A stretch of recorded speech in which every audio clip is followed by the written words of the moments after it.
Friends, welcome back to my channel Saksham tech. आज मैं आप लोगों के लिए लेके आया हूँ मैथ्स मिश्रा का पूरी बुक का सोल्यूशन।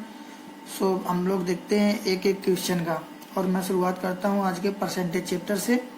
फ्रेंड्स, आपको ये सबसे टफ बुक है और यूट्यूब में अभी तक किसी भी ने भी नहीं कराई है, तो मैं आप लोगों को एक तरफ से एक एक क्वेश्चन आप लोगों को बताने वाला हूँ। फ्रेंड, चैनल को सब्सक्राइब कर लें और ज़्यादा से ज़्यादा शेयर करें, जिससे मेरे द्वारा दी गई नई वीडियो आपको तुरंत मिल सके। आइए चलते हैं। हमारा परसेंटेज का पहला क्वेश्चन है। एक आयत की लंबाई तथा चौड़ाई क्रमशः 12 सेंटीमीटर तथा 8 सेंटीमीटर है। यदि प्रत्येक को 20% से बढ़ा दिया है तो उसके क्षेत्रफल कितने प्रतिशत से बढ़ जाएगी। फ्रेंड, तो ऐसे सवालों को करने के लिए एक फार्मूला होता है, x plus Y plus minus X Y upon 100। इससे हम लोग करते हैं। अगर लंबाई चौड़ाई दोनों 20% बढ़ रही है तो हमें इससे नहीं मतलब कि पहले लंबाई बढ़ाएं फिर चौड़ाई बढ़ाएं, सीधे हम लोग इसी फार्मूले से रख के निकाल लेंगे। तो 20% बढ़ी, फिर 20%, और उसके बाद x इंटू वाई मतलब 20 गुणे 20 अपॉन 100। 2 जीरो से 2 जीरो कट जाएंगे। 20 20 40 और 4 44, 44%। क्षेत्रफल में 44% बढ़ जाएगा। इसका राइट आंसर है 4। आइए चलते हैं सेकंड क्वेश्चन की तरफ। राजीव की आय मोहन से 40% अधिक है तथा मोहन की आय सुमन से 15% कम है।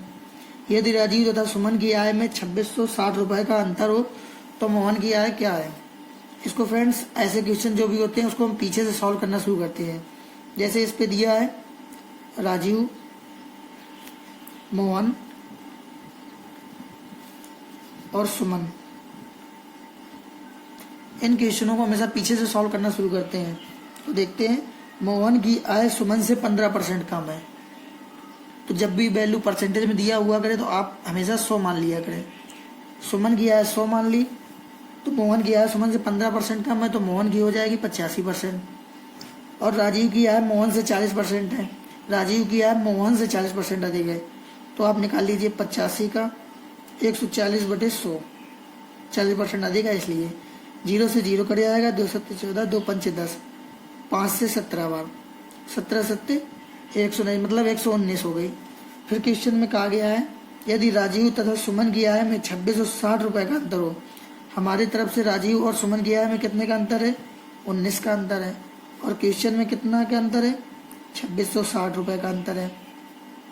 तो एक की वैल्यू आ जाएगी 2660/19।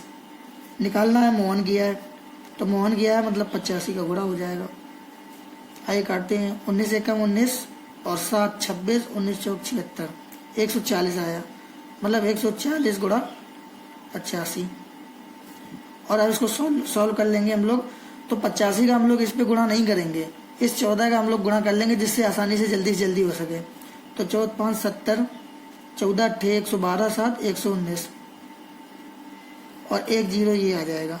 तो 11,900। तो इसका राइट आंसर है 3rd नंबर। आइए चलते हैं नेक्स्ट क्वेश्चन की ओर। नेक्स्ट क्वेश्चन है,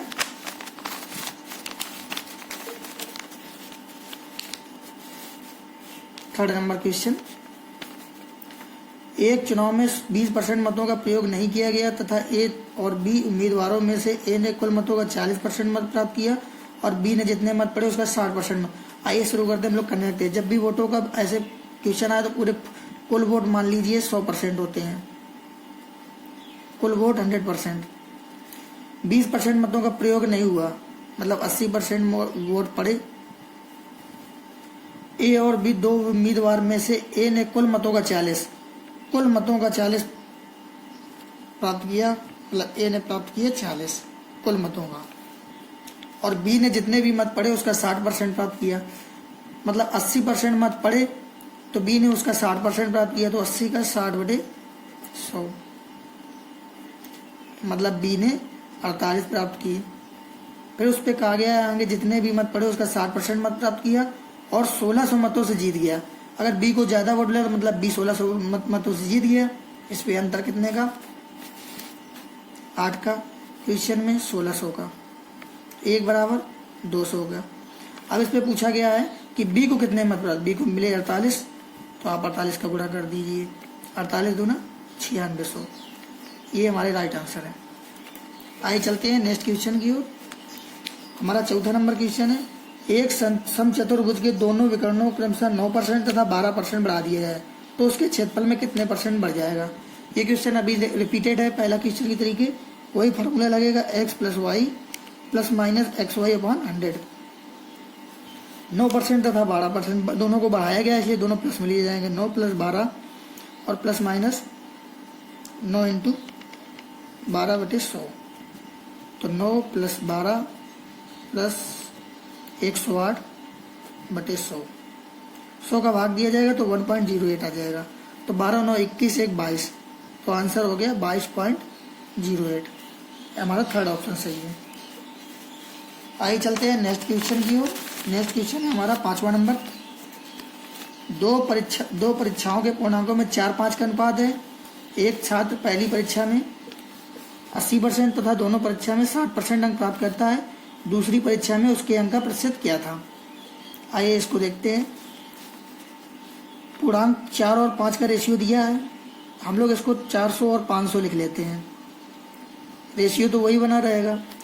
एक छात्र ने पहली परीक्षा में 80%, मतलब पहली परीक्षा और दूसरी परीक्षा, पहली परीक्षा में 80%, 400 का 80%,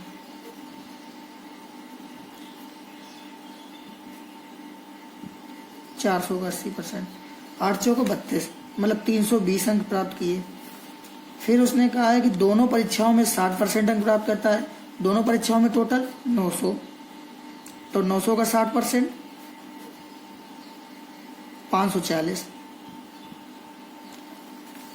दूसरी परीक्षा में उसके अंक का प्रतिशत क्या रहा, तो जब पहली परीक्षा में उसने 320 प्राप्त किए और दोनों में 540 प्राप्त किए, तो सेकेंड में कितना प्राप्त किया होगा, हम लोग माइनस कर देंगे 320। तो 0 4 में 2 के 2 और 5 3 के 2, मतलब दूसरी परीक्षा में उसने 220 अंक प्राप्त किए। और कितने में, 500 में। परसेंटेज 2 0 से 2 0 कट जाएगा और 5 चौक 20, 5 चौक 20, 44%। Second answer. आइए चलते हैं नेक्स्ट क्वेश्चन। नेक्स्ट क्वेश्चन है 6वां नंबर। 3 वर्ष पहले एक आदमी के बैंक खाता में 8,000 रुपये था। पहले वर्ष उसकी राशि 20% जमा कर दिया, दूसरे वर्ष में 25% निकाल लिया, तीसरे वर्ष में 40% पुनः जमा कर दिया। ऐसे क्वेश्चनों को हम लोग 8,000 रुपये उसके बैंक खाते में था, उसके बाद पहले वर्ष में 20% जमा कर दिया, मतलब 20% बढ़ गया 120/100। फिर दूसरे वर्ष में 25% निकाल लिया, मतलब 75/100। तीसरे वर्ष में कुल जमा राशि का 40% फिर जमा कर दिया, मतलब 140/100। आइए अब इनको सॉल्व कर लेते हैं। 3 और 1 4 0, 1 5 0, 2 2 4 1 5, 5 0 कट गए। अब इसको काटते हैं। 5 से 15 और 5 दूनी 10, 2 से कट जाएगा 6 बार में, तो 8 गुणा 6 गुणा 15 गुणा 14। अब इन सबका मल्टीप्लाई कराते हैं। 15 छक्का 90 और 14 8 112। अब 9 का गुणा इस पे करा लेते हैं। 9 2 18, 9 1 9 1 10 और 9 1 9 1 10 और 1 0 आ जाएगा। 180 हमारा राइट आंसर है। आइए चलते हैं नेक्स्ट क्वेश्चन की तरफ। नेक्स्ट क्वेश्चन है हमारा 7वां नंबर। आइए देखते हैं। एक आदमी के वेतन को 30% बढ़ा दिया जाता है, उसके बढ़े हुए वेतन को कितने प्रतिशत घटा दिया जाए कि उसका आरंभिक वेतन प्राप्त हो जाए। ऐसे क्वेश्चनों को करने के लिए हम लोग क्या करते हैं, 30% बढ़ाया गया, जितना बढ़ाया जाता है उतना ऊपर लिख लेते हैं और जितना बढ़ाया जाता है उसको जोड़ देते हैं। 30/130 और गुणे 100, 0 से 0 कट गया, 300/13। इसको सॉल्व करते हैं। 13 दूनी 26, 4 13 दिया 39, 23 से 1/13, ये हमारा आंसर निकलेगा। अगर इस पे कह देता कम करते हैं, अगर कह देता 30% कम कर दिया जाए और तो उसकी प्रतिशत को कितना परसेंट बढ़ा दिया जाए, तो कम करने के लिए भी हम लोग पहले 30 लिख लेते और फिर 30/70 कर देते, 100 से घटा के लिख देते और परसेंटेज निकाल देते। यहाँ पर कहा गया है बढ़ा के, तो फिर ये वाला किया जाएगा। आइए चलते हैं नेक्स्ट क्वेश्चन की तरफ। नेक्स्ट क्वेश्चन है, मिस्टर यादव ने अपनी मासिक आय का 60% विद्युत उपकरण पर खर्च कर दिया तथा शेष का 50% वह कपड़े पर और यातायात पर खर्चा करता है। मान लीजिए कुल अगर 100% है और उसका 60% विद्युत उपकरण पर खर्च कर दिया, इसका विद्युत उपकरण पे 60 खर्चा कर दिया, तो अब हमारे पास शेष बचा, शेष 40। और फिर कहा गया शेष का 50% वह कपड़े और यातायात पर खर्चा कर देता है, तो कपड़ा और यातायात, शेष का 50%, 40 का 50% निकालोगे 20 आएगा। इतना कपड़े और यातायात में खर्च कर देता है। और दिया यदि वह प्रतिवर्ष 48,456 रुपए की बचत करता हो, 48,456 रुपए की, लेकिन इसमें कह दिया कि प्रति वर्ष करता हो, लेकिन हम लोगों को मासिक आय दी है तो इसको हम मासिक निकाल लेंगे। तो 48,456/12, इसको जब काटेंगे तो 12 चौक 48, 0, 4,038 आएगा। मतलब ये हमारा मासिक आया, प्रतिवर्ष इतने की बचत की। तो यहाँ पे हम लोगों ने खर्चा किया 60 खर्चा किया विद्युत पे और 20 कपड़े और यातायात पे, टोटल हमारे पास 100 था। तो हमारे पास अब बचा कितना, 20 बचा। और वो बचत कितने की करता है, 4,038 की। तो एक बराबर वैल्यू निकालेंगे 40 और 38 की, 40/38/20। फिर उसने कहा है तो वह कपड़े तथा यातायात पर कितने रुपए खर्च करता है, कपड़े और यातायात पर उसने 20 खर्चा किए, मतलब 20 की वैल्यू चाहिए हमें। तो 20 से 20 कट जाएगा तो हमारा आंसर आ गया 40/38। तो हमारा आंसर है फर्स्ट ऑप्शन। आइए चलते हैं नेक्स्ट क्वेश्चन। नेक्स्ट क्वेश्चन है हमारा 9 नंबर, इसको देख लेते हैं।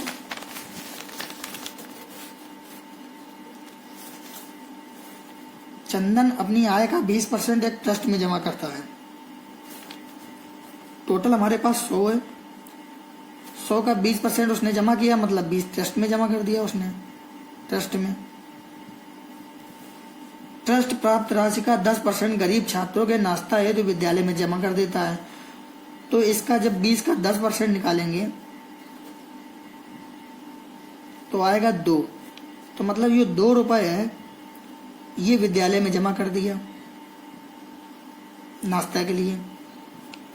विद्यालय के अधिकारी ने कुल प्राप्त राशि का 70% नाश्ता के लिए और 10% राशि किताब खरीदने के लिए, मतलब टोटल 80% उसने इसका खर्च कर दिया।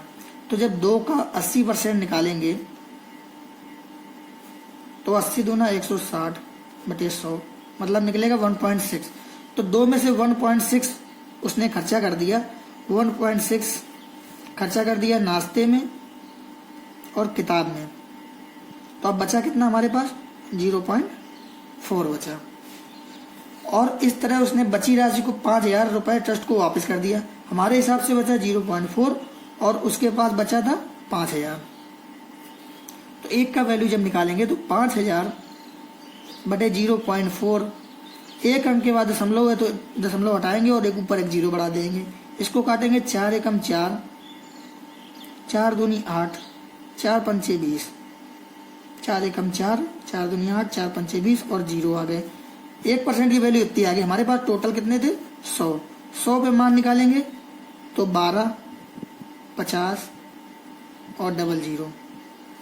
हमारा नंबर फर्स्ट सही है। आइए चलते हैं नेक्स्ट क्वेश्चन 10वां नंबर। 10वां नंबर जैसे इस पे कहा गया है त्रिभुज का क्षेत्रफल 125 वर्ग सेंटीमीटर है। यदि उसके आधार को 20% और ऊंचाई को 10% बढ़ा दिया जाए तो उसके क्षेत्रफल में कितना होगा। तो ऐसे क्वेश्चनों को करने के लिए आपको एक ट्रिक बताता हूँ। जैसे 20% है, 20% का मतलब होता है 1/5।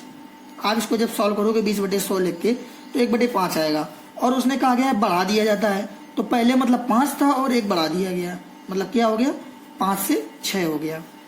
फिर उसने कहा है कि 10% बढ़ा दिया जाता है, तो 10% का मतलब होता है 10/100 आ गया 1/10, ये भी बढ़ाया गया, मतलब पहले 10 था अब 11 हो गया, तो 10 से 11 हो गया।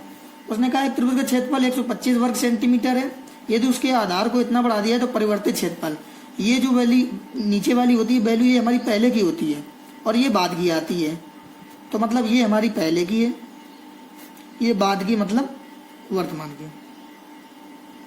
ये वर्तमान की वैल्यू होती है। इनका हम लोग गुणा करेंगे तो 10 गुना 50 और 11 छिक्का 66।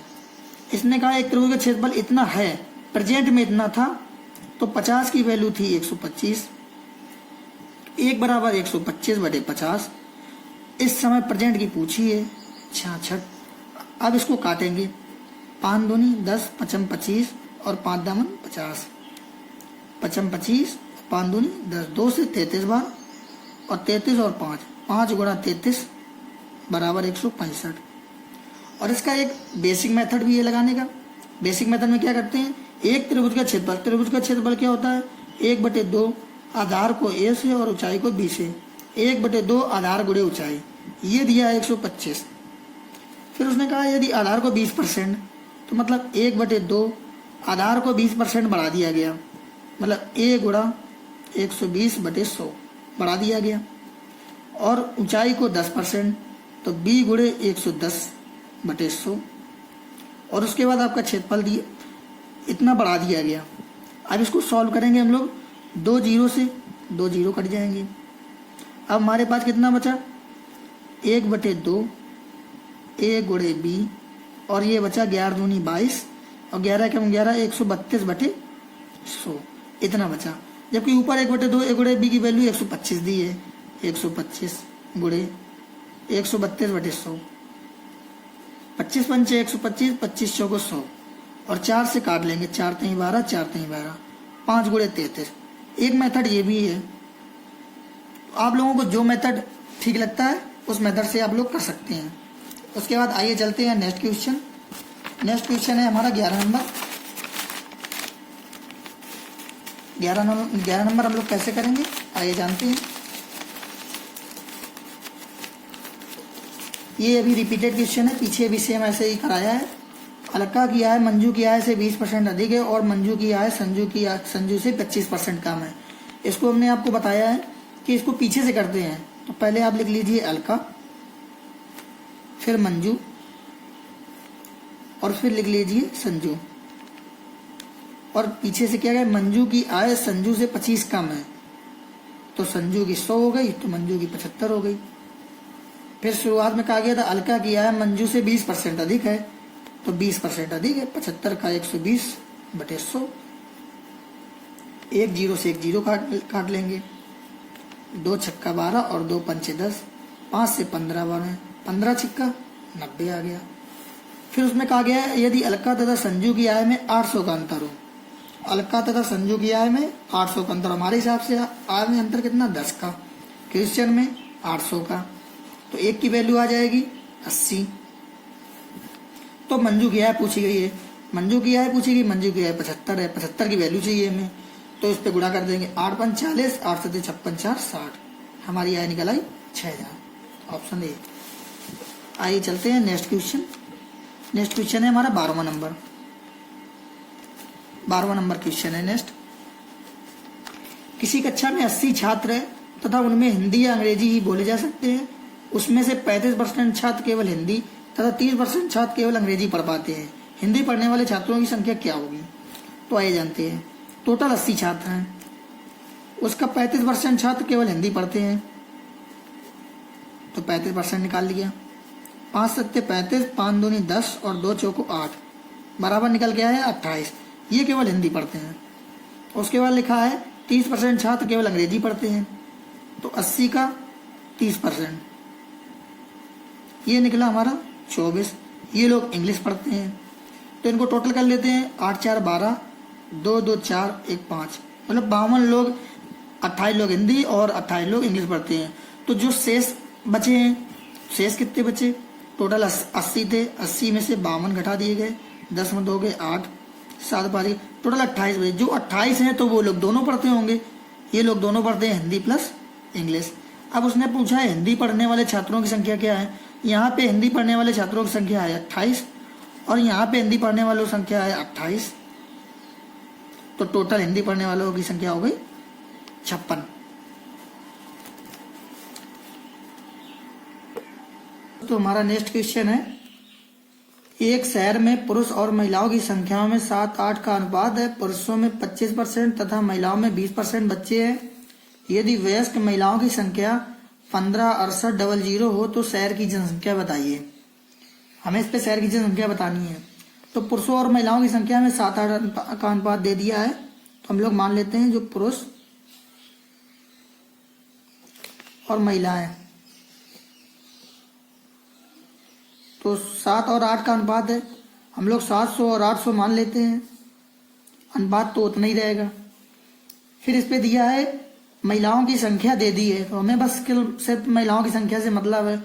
तो महिलाओं में 20% बच्चे हैं और इस पे दिया गया है वयस्क महिलाओं की संख्या। तो बताइए इस पे वयस्क 20% अगर बच्चे होंगे तो वयस्क महिलाएं कितनी होंगी? 80%।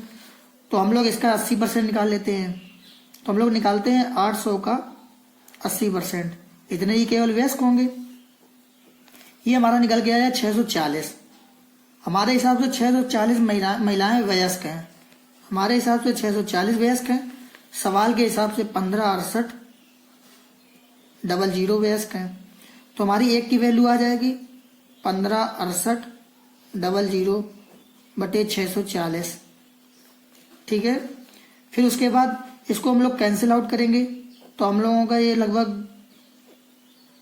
पहले 2 बार में जाएगा, फिर उसके बाद 4, उसके बाद 5, 245 बार में कट जाएगा। उसके बाद पूछा है तो शहर की कुल जनसंख्या कितनी थी? कुल जनसंख्या पुरुष थे 700 और 800 जो हमने माने थे, तो कुल जनसंख्या हो गई 1500। तो हम लोग कुल जनसंख्या के लिए 1500 का गुणा करा देंगे। कुल जनसंख्या तो 245 गुणे 1500, इसका हम लोग मल्टीप्लाई करेंगे। मल्टीप्लाई करने के बाद 15 का गुणा करेंगे तो 367500 ये निकल के आएगा। तो हमारा बी ऑप्शन सही है। उसके बाद चलते हैं नेक्स्ट क्वेश्चन की ओर। 14 नंबर, एक कंपनी की आय में प्रतिवर्ष 20% की वृद्धि होती है। यदि इसकी आय 1999 में इतनी रही हो तो 1997 में उसकी आय कितनी थी? आइए देखते हैं इसको।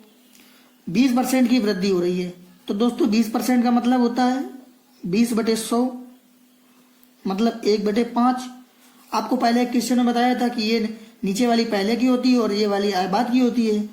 प्रतिवर्ष बढ़ रही है मतलब 5 से 6 बढ़ रही है, पर 1999 से 97 के बीच 2 वर्ष हो गए, दोनों वर्षों में बढ़ी है, तो दोनों वर्ष 5 से 6 बढ़ी है। तो इनका मल्टीप्लाई करते हैं, 55 25 और 6 36। ये जो वैल्यू है ये पहले की है और ये वाली वैल्यू इस समय वर्तमान की है या बाद की है। इस पे दे दिया 1999 में 266400 थी। तो आइए देखते हैं जो हमारी 36 की वैल्यू दी है, क्योंकि यही बाद की है, 266400। एक की वैल्यू हमारी निकल के आएगी 266400 बटे 36। फिर हमें निकालना 1997 मतलब उसकी पहले कितनी आए थे, तो 25 का मल्टीप्लाई कर देंगे।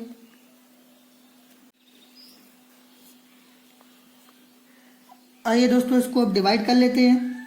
36 से इसको डिवाइड करेंगे तो ये हमारा 74 बार में कट जाएगा और फिर 74 के नीचे 3 जीरो और 25 से मल्टीप्लाई कराएंगे। इस पे मल्टीप्लाई कराने के बाद 185 4 बार 0, ये तो हमारा चौथा ऑप्शन सही है, ये आंसर निकल के आता है।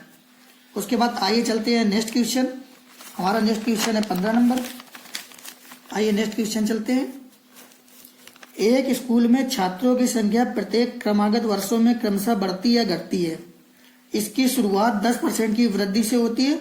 यदि वर्ष 2000 में छात्रों की संख्या की तुलना में 1996 में संख्या की जाए, मतलब हम लोगों को 4 वर्ष का निकालना है, तो हमने आपको एक फार्मूला बताया था x + y + -xy/100।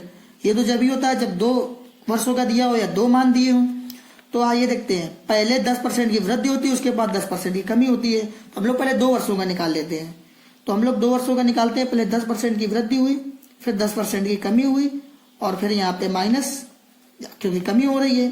10 में 10 का गुणा करेंगे तो 10 × 10 बटे 100। इसको हम लोग कैंसिल आउट करेंगे तो ये 10 से 10 कट जाएगा, मतलब हमारा निकल गया -1। -1 का मतलब 1% की कमी हो रही है। माइनस का केवल ये मतलब होता है कि कमी हो रही है। तो जो हम लोगों ने निकाला कि 2 वर्षों में 1% की कमी हो रही है तो 4 वर्षों में 2% की कमी होगी, तो इसलिए हमारा सेकंड ऑप्शन सही है। आइए चलते हैं दोस्तों, नेक्स्ट क्वेश्चन है हमारा, एक स्कूल में लड़के तथा लड़कियों की संख्या 2:3 के अनुपात में है।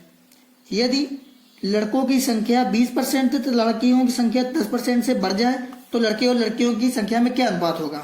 तो आइए देखते हैं, जो हमारे बॉयज और गर्ल्स का रेशियो दिया है वो 2:3 में दिया है।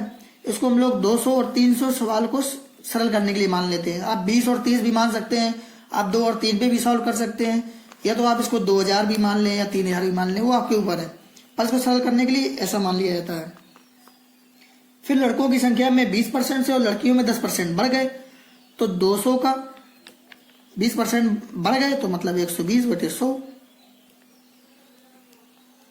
2 जीरो कट जाएंगे, मतलब 240 आ गया। उसके बाद लड़कियों की संख्या में 10% की वृद्धि हो गई, 110/100, तो 2 जीरो से कट जाएंगे तो 330 आ गया। फिर पूछा है कि ये हो गए बॉयज और ये हो गए गर्ल्स, फिर पूछा है इन दोनों में रेशियो कितना है, तो हम लोग रेशियो निकालते हैं, 0 से 0 कट गया, फिर इसको काटते हैं, 3 से कट जाएगा 3 8 24 और 3 से 11, जो हमारा रेशियो निकल के आया वो आया 8 और 11, तो ऑप्शन 4 सही है। आइए समझते हैं हमारा अगला क्वेश्चन। ये नेक्स्ट क्वेश्चन जो है हमारा 17 से 21, ये एक साथ दिए हैं एक ही क्वेश्चन में। ये ऐसे क्वेश्चन बहुत सरल होते हैं, हम लोग इनको देख लेते हैं, केवल इस पे जो लैंग्वेज होती है उसको समझनी रहती है, और आपको मैं बताऊंगा जो जो कहता जाए बस वही वही करते जाइए, आपका देखना आपको बिल्कुल सरल लगेगा। एक 80 विद्यार्थियों के एक वर्ग में लड़की तथा लड़कों की संख्या का अनुपात 3 और 5 दिया है, मतलब जो 80 विद्यार्थी है वो 3:5 में है, तो हम टोटल कितना दिया है 8, 8 बराबर हो गया 80 का, 1 बराबर हो गया 10 का। सवाल में दिया है गर्ल्स और बॉयज, रेशियो है 3 और 5 का, गर्ल्स और बॉयज में 1 बराबर 10 का है, तो 3 लड़कियां हैं तो ये हो जाएंगे 30 और ये हो जाएगा 50, मतलब जो क्लास में है 30 लड़कियां हैं और 50 लड़के हैं। उस पे आगे दिया हिंदी और केवल अंग्रेजी या हिंदी अंग्रेजी दोनों बोल सकते हैं। फिर लड़कों की संख्या तथा लड़कियों की संख्या जो केवल हिंदी बोल सकते हैं आपस में बराबर है, मतलब बॉयज की संख्या बराबर गर्ल्स की संख्या बराबर जो लोग हिंदी बोलते हैं, ये दोनों ये सब आपस में बराबर हैं, तथा उनमें से प्रत्येक लड़कियों की कुल संख्या के 40% के समान है। तो लड़कियां कितनी है 30, तो हम लोग निकाल लेते हैं 30 का 40%, ये हमारा निकल के आएगा 12, मतलब जो हमारे बॉयज हैं और गर्ल्स हैं वो 12 हैं, 12 बॉयज और 12 गर्ल्स हिंदी बोलती हैं, इसका ये मतलब हुआ। आइए देखते हैं अगली लाइन का मतलब, लड़कियों का 10% दोनों भाषाएं बोल सकती हैं, तो आइए हम लोग लिख लेते हैं गर्ल्स। लड़कियों का 10%, लड़की हमारे पास 30 हैं, उस लड़कियां हमारे पास 30 हैं, तो 30 लड़कियां हैं और उसका 10% दोनों भाषाएं बोल सकते हैं, मतलब ये निकल के आया 3, तो जो लड़कियां हैं वो 3 हिंदी प्लस इंग्लिश दोनों भाषाएं बोल सकती हैं, तथा लड़कों का 58%, मतलब जो बॉयज हैं हमारे बॉयज, तो उनका 58%, मतलब लड़के 50 हैं तो 50 का 58%, 50 दूना 100, 2 से 29, मतलब 29 निकल के आया, मतलब 29 केवल अंग्रेजी बोल सकते हैं, ये लोग केवल इंग्लिश बोल सकते हैं। बस दोस्तों हमारा क्वेश्चन सॉल्व हो गया। अब आइए देखते हैं क्वेश्चन में, कितनी लड़कियां केवल अंग्रेजी बोल सकती हैं। अब आप लोग देखिए कितनी लड़कियां केवल अंग्रेजी बोल सकती हैं। आइए देखते हैं, हमारे पास लड़कियां को टोटल कितनी है, लड़कियां हमने निकाली है 30, तो 17 नंबर से सॉल्व करते हैं। हमारे पास टोटल लड़कियां हैं 30 और उस पर पूछा है अंग्रेजी कितनी बोल सकती हैं, तो जो देखिए आप 12 लड़कियां हैं वो हिंदी बोलती थी, तो हम लोग इनको काउंट कर लेंगे, 12 लड़कियां हिंदी बोलती थी और 3 लड़कियां हिंदी और अंग्रेजी दोनों बोलती थी, हिंदी और अंग्रेजी दोनों बोलती थी। हमें बताना है केवल कि केवल अंग्रेजी कौन बोल सकता है, तो घटा देंगे, 12 में 3 के 15, मतलब 15 लड़कियां ऐसी होंगी जो इंग्लिश बोलती होंगी, इंग्लिश बोलती हैं।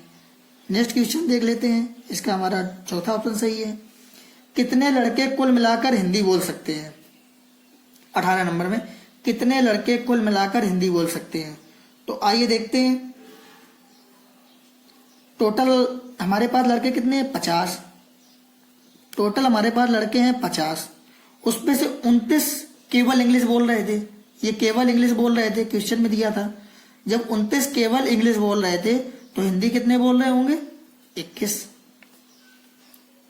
ये हमारा 18वां नंबर हो गया, 21। उसके बाद सभी विद्यार्थियों, लड़का और लड़की का कितना प्रतिशत केवल हिंदी बोल सकते हैं? हमारे पास सभी विद्यार्थी कितने थे? 80 विद्यार्थी थे। और कितने प्रतिशत केवल हिंदी बोल सकते हैं? तो आइए देखते हैं केवल हिंदी बोलने वालों की संख्या कितनी है। तो आप देखिए 12 लड़के थे जो हिंदी बोलते थे और लड़कियां थी वो भी 12 थी जो हिंदी बोलते थे। तो हमारे पास 19 नंबर में टोटल 24 लड़के हो गए। यहाँ पे भी हिंदी बोल रही थी, पर ये जो लड़कियां हैं ये हिंदी और अंग्रेजी दोनों बोल रही थी। जबकि क्वेश्चन में कहा गया है कि केवल हिंदी बोल रहे, तो केवल हिंदी बोलने वाले यही थे, 24 थे। कितने में? 80 में। हम लोग इसका परसेंटेज निकालेंगे तो 0 से 0 कट जाएगा। 4 दूनी 8, 4 छंग 24 और 2 पंचे 10। इसको हम लोग निकालेंगे तो 5 छक्का 30, मतलब टोटल 30%। हमारा आंसर निकल के आया 30%। उसके बाद आइए जानते हैं नेक्स्ट क्वेश्चन है हमारा 20 नंबर। कुल मिलाकर कितने विद्यार्थी दोनों भाषाएं बोल सकते हैं? हमारे पास पूछा गया है कि कुल मिलाकर कितने विद्यार्थी दोनों भाषाएं बोल सकते हैं। तो आइए देखते हैं हमारे पास जो टोटल कुल मिलाकर कितने विद्यार्थी दोनों भाषाएं बोल सकते हैं। तो यहाँ पे देखिए 3 लड़कियां तो थी जो दोनों भाषाएं बोल रही थी, 3 लड़कियां थी। और अभी अभी हमने निकाला था 29 केवल अंग्रेजी बोलते थे लड़के, 29 अंग्रेजी बोलते थे।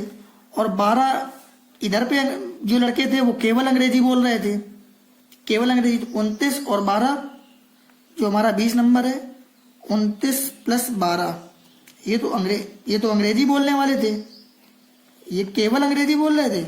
और ये उस पे क्वेश्चन में दिया हुआ था कि 58% केवल अंग्रेजी बोल सकते हैं और ये इंग्लिश बोल रहे थे। 29 12 हो गए 41, मतलब जो बचे हुए लड़के होंगे वो दोनों भाषाएं बोलते होंगे, मतलब केवल उन 9 लड़के। तो लड़के निकले हमारे 9 और लड़कियां कितनी है? 3 गर्ल्स थी जो दोनों भाषाएं बोल रही थी, ये आप देख सकते हैं। तो टोटल हो गए हमारे पास 12। कुल मिलाकर 12 लोग ऐसे थे जो दोनों भाषाएं बोल सकते हैं। तो हमारा आंसर हो गया सेकेंड नंबर। आइए चलते हैं नेक्स्ट क्वेश्चन। कितने लड़के केवल हिंदी या केवल अंग्रेजी बोल सकते हैं? अब हम लोग बताना है कि कितने लड़के केवल हिंदी या केवल अंग्रेजी बोल सकते हैं। तो हम लोगों ने अभी अभी निकाला था 29 लड़के केवल इंग्लिश बोल पा रहे थे। तो हम लोगों का नेक्स्ट क्वेश्चन 21 में 29 लड़के केवल इंग्लिश बोल पा रहे थे। फिर पूछा केवल हिंदी कितने बोल पाते हैं। तो हम लोगों ने यहाँ पे निकाला था केवल हिंदी और इंग्लिश पढ़ने वाले बराबर थे 12। तो 29 प्लस 12 ये हो गए टोटल 41। तो 41 ऐसे लोग थे जो दोनों केवल अंग्रेजी या केवल हिंदी बोल रहे थे। इसका ऑप्शन थर्ड सही है। आइए चलते हैं नेक्स्ट क्वेश्चन हमारा 22 नंबर पे आते हैं। एक कक्षा में 60% लड़की तथा शेष लड़का है। तो हम लोग लिख लेते हैं, गर्ल्स हो गए और बॉयज हो गए। 60% लड़की हम लोग 100 मान लेते हैं, पूरा टोटल 100 है, 100 बच्चे हैं टोटल। तो 60% लड़की हैं, शेष लड़का है, मतलब 40 लड़के हो गए। लड़कियों में 80% सुंदर है। जो गर्ल्स हैं उस पे सुंदर कितनी है? उसमें सुंदर 80% है, मतलब 60 लड़कियां हैं उसमें से 80% सुंदर है। हम लोग निकालेंगे तो हमारा निकल गया है, मतलब जो सुंदर लड़कियां हैं, सुंदर लड़कियां वो कितनी निकल के आई? 48। फिर उसने कहा पूरी कक्षा के विद्यार्थियों का 64% सुंदर है, मतलब पूरी कक्षा में 64% सुंदर है, मतलब 100 में पूरे 64 सुंदर निकल आए। तो टोटल जो कैंडिडेट सुंदर हैं वो 64 हैं। टोटल कैंडिडेट हमारे निकल के आए 64। तो आइए देखते हैं, जब 64 टोटल सुंदर हैं और लड़कियां निकल आई 48, तो बाकी जो बचे हुए होंगे वो लड़के होंगे। तो हम लोग निकाल लेते हैं 64 में से 48 घटा लेते हैं। 14 8 के 6 और 5 4 के 1, मतलब 16 जो लड़के हैं वो सुंदर हैं। तो इसमें पूछा है कितने प्रतिशत लड़के सुंदर हैं।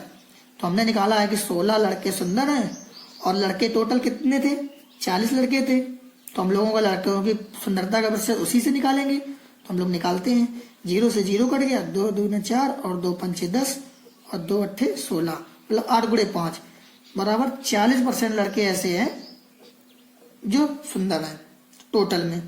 उसके बाद आइए चलते हैं नेक्स्ट क्वेश्चन। नेक्स्ट क्वेश्चन है हम लोगों का, एक छात्र ने एक संख्या को 4/5 से गुणा करने के बदले 5/4 से गुणा कर दिया। अब आप हम लोग समझते हैं कि 4/5 से गुणा करना था, उसने गुणा कर दिया 5/4 से।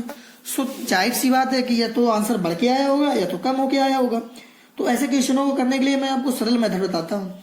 हम लोग देख लेते हैं हर में कितना अंक लिया है और उसका लासा ले लेते हैं। इन दोनों का लासा आ गया 20। अब हम लोग देखते हैं 4/5 से गुणा करना था, तो इस पे रखते हैं हम लोग।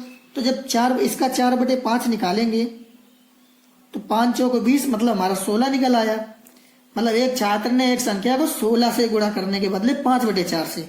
अब इसका 5/4 निकालेंगे, 4 पंचे 20 मतलब 25 से गुणा करा दिया। अब आप देखिए आंसर बढ़ के आया होगा, कितना बढ़ के आया, 9 बढ़ के आया। अगर हम लोग 25 से गुणा ना कराते तो हमें 16 से कराना पड़ता, तो हमें 16 से निकालना पड़ेगा। कितने से बढ़ गया, 16 से बढ़ गया। और हम लोग अब निकालेंगे कि परसेंटेज निकालना है तो 100 का गुणा कर देंगे।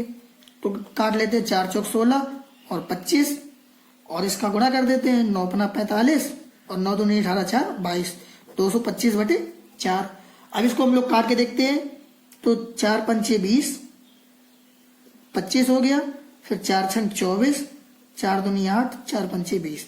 इसको काटने के बाद जो आया 56.25, यही हमारा आंसर हो गया। ये बहुत ही बेस्ट ट्रिक है। कुछ लोग तो एक ऐसे बेसिक बता देते हैं कि चलो 4/5 है, 5/4 है, तो 5/4 से गुणा किया होगा, मतलब जो बढ़ के आया होगा उसका अंतर निकाल लेते हैं और जो राइट आंसर है उसको नीचे लिख देते हैं और 100 से मल्टीप्लाई करा देते हैं। इसको सॉल्व करने पे भी इतना ही आएगा, 56.25%। पर ये मेथड क्या है, यहाँ पे भी तुम लासा लोगे, फिर उसके बाद मल्टीप्लाई करोगे, फिर निकालोगे, मेथड लंबा हो जाता है। इसलिए हमने आपको ये बताया 4/5 को इससे कन्वर्ट करके 16 निकाल लिया और 5/4 को इससे गुणा करा के 25 निकाल लिया। मतलब कोई छात्र है 16 से गुणा करना था लेकिन उसने गुणा कर दिया 25 से। हमने देखा कितना ज्यादा आया, 9 ज्यादा आया, कितने से आया, 16 से आया और परसेंटेज के लिए 100 का गुणा और सॉल्व करके हमारा 56.25% आ गया। आइए चलते हैं हमारा नेक्स्ट क्वेश्चन 24 नंबर। 24 नंबर में देख लेते हैं क्या कहा गया है। 24 नंबर में एक व्यक्ति की आय 8,000 रुपए है और प्रथम 2 वर्षों में उसकी आय में क्रमशः 10% और 5% की कमी हो गई, लेकिन तीसरे वर्ष में पुनः 15% बढ़ गई। ऐसे क्वेश्चनों को सॉल्व करने के लिए हमने आपको बताया है, पहले भी एक ट्रिक बताई थी कि हम लोग 8,000 जो रुपए दी होती है वो लिख लेते हैं और उनकी आय में 10% की वृद्धि हो गई, मतलब 110/100।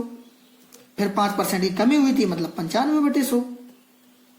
फिर उसके बाद तीसरे वर्ष में पुनः बढ़ गई 15%, तो 115/100। ऐसे क्वेश्चनों को लगाने का लिए यही एक बेस्ट मेथड है। तो आइए काट लेते हैं, 3 0 और एक 4 0, तो मतलब 2 0 ये कट गए, 2 0 ये कट गए, 4 0 कट गए। उसके बाद देख लेते हैं 4 दूनी 8 और ये 25। अब 5 से काटेंगे, 55 25 और 5 से 19 बार में इतना कट गया। फिर 5 से काटेंगे तो ये 23 बार में कट जाएगा। तो आइए देखते हैं, 2 गुणा 9, इस पे सॉरी दोस्तों इस पे कमी हो गई थी इसलिए हम लोग कमी का नोट कर लेते हैं। यहाँ पे 90 आएगा क्योंकि ये कमी हो रही 10% और 5% की, यहाँ 90 ही रहेगा। तो 2 गुणा 9 गुणे में 19 और फिर यहाँ पे बचा था 23। अब इसको हम लोग मल्टीप्लाई कराएंगे तो हम लोग इससे ये देख लेते हैं कि कितना आएगा।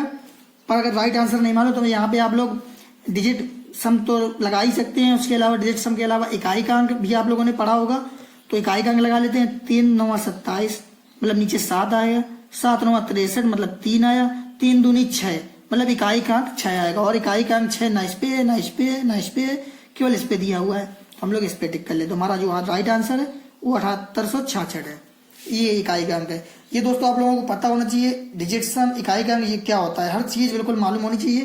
तो ये कैलकुलेशन को सरल बना देते हैं। आइए जानते हैं नेक्स्ट क्वेश्चन। एक आयत की लंबाई को 50% बढ़ा दिया जाता है तथा उसकी चौड़ाई को 20% कम कर दिया जाता है।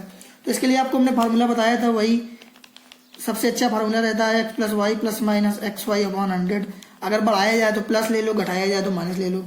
50% बढ़ा दिया गया तो हमने प्लस ले लिया, 20% कम कर दिया तो हमने माइनस कर दिया। और जब यहाँ प्लस माइनस का गुणा होगा तो माइनस ही आएगा। तो 50 गुणे 20/100, 0 से 0 काट लेंगे, 5 दूनी 10, मतलब यहाँ 10 बचा, 10 और 20 हो गए 30, टोटल 30 हो गया। और 50 में से 30 घट जाएगा मतलब 20 आएगा। तो ये आया किसका? प्लस का 20 आया। अगर प्लस का आया तो प्लस डिनोट करता है हमारा कि वृद्धि हो रही है, तो वृद्धि हो रही है। अगर माइनस का आ जाता है तो 20% कमी हो जाती। आइए दोस्तों चलते हैं अपने नेक्स्ट क्वेश्चन 26 नंबर पे।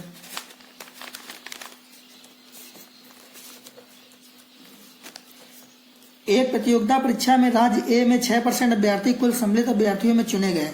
राज्य बी में उतने ही अभ्यर्थी सम्मिलित हुए 7% अभ्यर्थियों में चुने गए।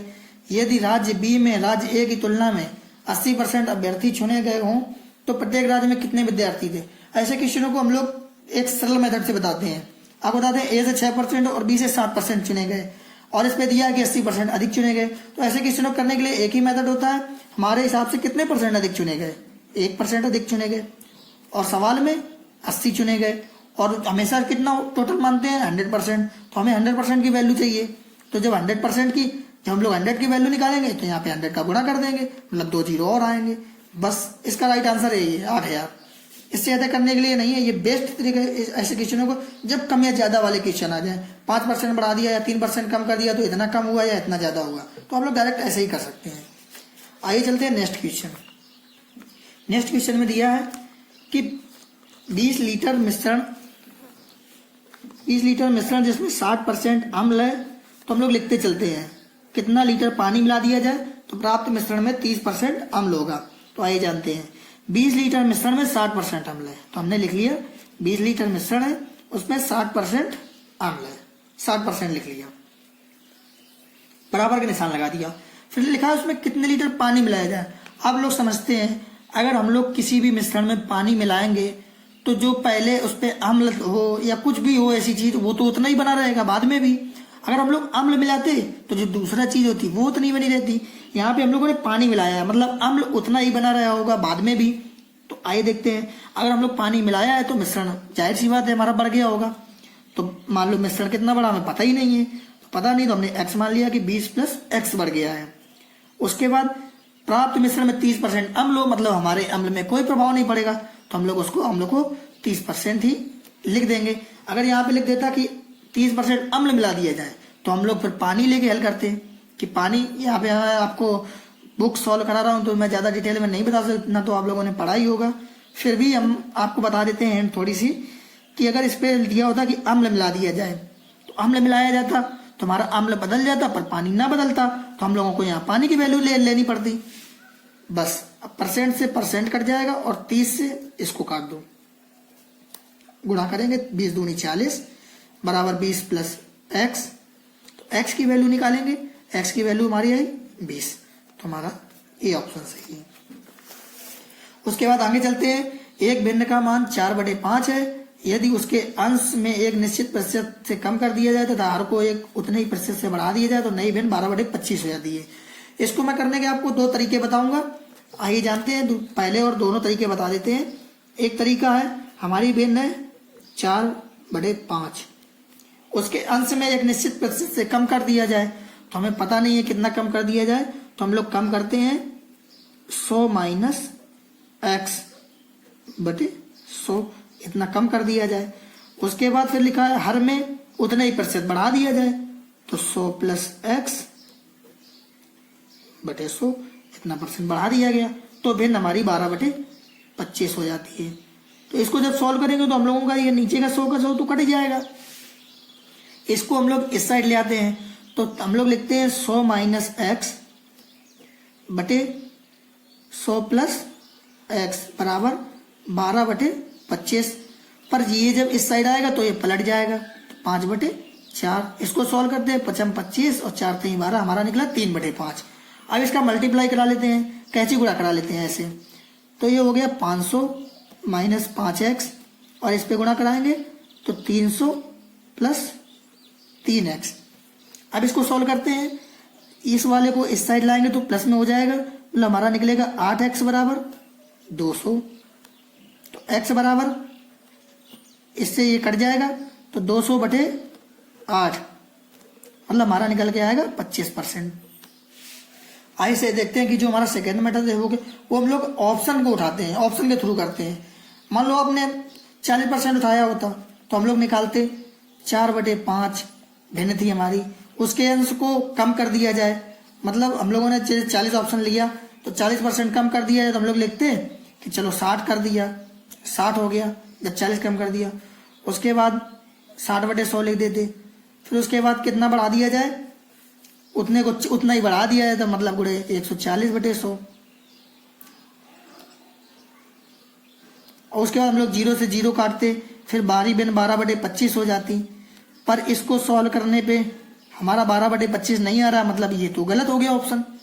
फिर उसके बाद हम लोग मान लो 25% उठा लेते तो 4/5, फिर उसके बाद बढ़ा दिया जाए, कितना बढ़ा दिया जाए 25%, मतलब ऊपर वाले को एक कम कर दिया जाए, मतलब 75। 100 नहीं लिख रहा हूँ क्योंकि 100 तो 100 कट जाएंगे नीचे से, तो इतना ही लिख देते हैं। फिर नीचे वाले को उतना ही बढ़ा दिया जाए तो 125 हो गया। हम लोग इसको सॉल्व करते हैं, 25 × 75 और 25 × 5 125। इसको सॉल्व करने पे हमारा निकला 12/25, और तो हमारा फिर फोर्थ ऑप्शन सही है। ये इसका सेकेंड मेथड है। आप लोगों को जो अच्छा लगता हो, अगर बेसिक अच्छा लगे तो ठीक है, क्योंकि अगर अंदाजा लगाना हो, हम लोगों को देखना हो तो हम लोग ऐसे ही मन के अंदर कर लेते हैं कि 4/5 है, अगर 25% लेंगे तो ऊपर 75 होगा, नीचे 25 होगा, 25 × 75 और 25 × 5 125, 4 × 12 और 5/25। हम लोग इसको ऐसे भी मन के अंदर भी कर सकते हैं, लेकिन हमने आपको करके बता दिया है, जो भी मेथड आपको अच्छा लगे। आइए चलते हैं, नेक्स्ट क्वेश्चन है हमारा 29 नंबर। हमें 40% मशीन खरीदने में तथा 20% फर्नीचर खरीदने में खर्चा कर देता है। तो आइए देखते हैं कि 25% फर्नीचर खरीदने में खर्चा कर देता है वो। इसके बाद जब हम लोग सॉल्व करते हैं तो सॉल्व करने के बाद लिख लेते हैं टोटल हमारे पास तो 100 होता है। 100 में 40% मशीन में, तो मशीन खरीदने में 40%। उसके बाद 20% फर्नीचर खरीदने में, तो फर्नीचर खरीदने में 20 लगा दिए, जब 20% 100 का 20% 20 आएगा, टोटल हमारा 100 है। लिख लेते हैं टोटल 100। उसके बाद 40 20 60 हो गया। फिर उसमें कहा गया 4000 रुपये मजदूरी पर तथा शेष राशि भवन निर्माण पर खर्च करता है। अब हमें ये नहीं बताया गया कि भवन निर्माण पे कितना खर्चा हो गया, नहीं तो हम लोग शेष निकाल के और कर लेते। आगे देखते हैं, यदि मजदूरी पर खर्च की गई राशि मशीन तथा फर्नीचर पर खर्च की गई राशि का 16 से 2/3% हो, तो हम लोगों ने मशीन तथा फर्नीचर पे कितनी खर्च की है, 60 की है। और इस पे कहा गया मशीन तथा फर्नीचर पर खर्च की गई राशि का 16 से 2/3, 16 × 3 = 48, 2 × 50/3, मतलब 50/3% हो। 50/300 परसेंटेज हटाएंगे तो 300 हो जाएगा। तो 5 छक्का 30 और 6 दामन 60, मतलब ये कहा गया कि जो उसने मजदूरी पर खर्च की थी वो 10% खर्च की थी। तो हमारे हिसाब से मजदूरी पे 10% खर्च की थी। क्वेश्चन पे कितनी खर्चा की थी, क्वेश्चन पे 4000 खर्चा की थी, तो 1% की वैल्यू कितनी आ गई, 400 आ गई। फिर उस पर पूछा गया कि भवन निर्माण पर कितने रुपए खर्चा किया। तो आप लोग देखिए 40% किया था मशीन पे, फर्नीचर पे किया था 20%, 10% उसने मजदूरी पे खर्चा की थी। हमारी बची कितनी 30%, क्योंकि आप देखिए 100 है, 40 20 60 और 10% ये निकाला था हम लोगों ने। यहाँ से 10% निकला था कि फर्नीचर पे, तो ये जब घटाएंगे हम लोग 70 तो बचेगा 30%। वही उसने कहा कि भवन निर्माण में कितने रुपए खर्चा किया, हम लोगों को 30% की वैल्यू चाहिए। जब 30 का इस पे गुणा कर देंगे, 30 का गुणा करेंगे तो ये हमारा निकलेगा 12000 रुपए। तो हमारा ऑप्शन थर्ड सही है। तो दोस्तों अगर आपको वीडियो अच्छा लगा हो तो चैनल को सब्सक्राइब कर देना और ज़्यादा से ज़्यादा शेयर करना अपने दोस्तों को। और अगर आपको ये चीज़ें डिटेल में पढ़ना हो तो मेरा ये एक सेकेंड चैनल है maths points by Nitin Sachan, उस पर आप लोग विजिट करके उसको सब्सक्राइब कर लीजिए। वहाँ पे मैं आप लोगों को एक एक चीज़, एक एक कॉन्सेप्ट, एक एक अच्छे से बताता हूँ। कोई भी चीज़ हो एकदम डिटेल में पढ़ाई जाती है। यहाँ पे तो मैं आप लोगों को बुक सॉल्व करा रहा हूँ तो उतने अच्छे से नहीं बता सकता, केवल बुक का सोल्यूशन करा सकता हूँ। इसलिए मैं आप लोगों को सजेस्ट करना चाहूँगा कि आप मेरे उस चैनल पे विजिट कीजिए, और उस पर मैं एडवांस प्लस अर्थमेटिक एकदम अच्छे से एक एक टॉपिक वाइज कंप्लीट करा रहा हूँ।